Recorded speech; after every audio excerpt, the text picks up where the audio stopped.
cho lụt à? chỉ lụt ra. Cho nên nó con mà có tàu lúc xóa là tàu tàu nó rồi. Ta sẽ phải bỏ ra cho có phụ chỉ. Vậy ta kỳ ta chạy con chạy xe máy hỗ trợ. Ta kia ta chơi là. Chỉ tao lo. Thì bây giờ nó cũng thấy nó là nhẹ, cho nó sẽ đầu tôi nó tôi lợi ít tí hả? Dạ tôi nó tôi xe máy. Cho nó tiền tao. Đi đâu có gì chứ? Dạ. Tao tôi để học bảo. Lúc đó nhau lúc em có chơi rồi. Có chỉ cho có lúc à? Cho.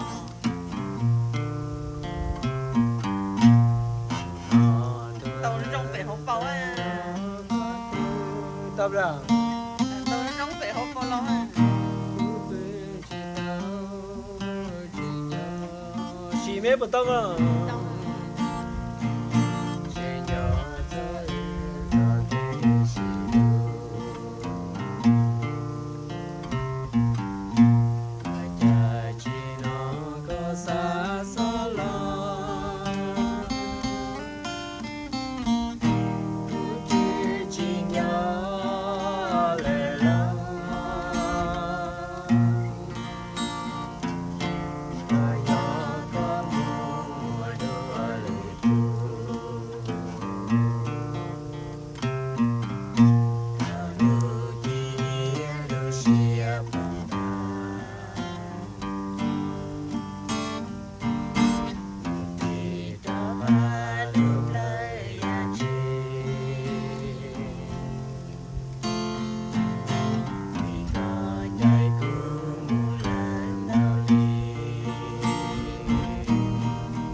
Thế luôn béo nó hay, ui dồi cái nó thế là rồi.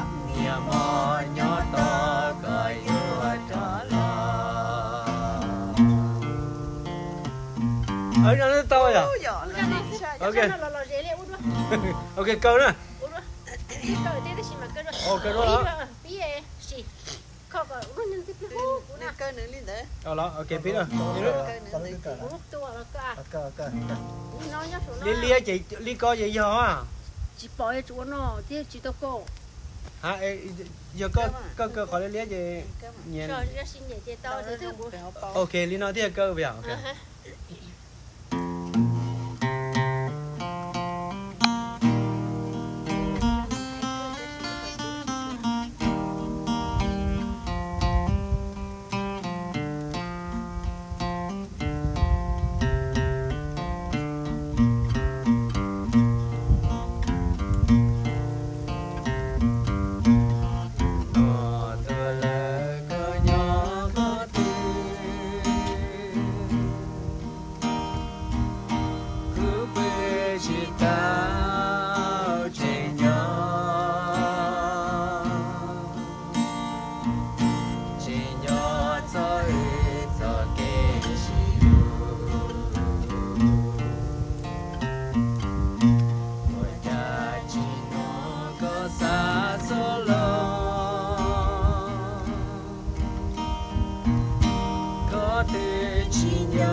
那你这个鸡肉现在就家快被鸡个，家鸡个大哎。我大姐就没记他，有他们的毛色，站到长度我就用个一块的毛色。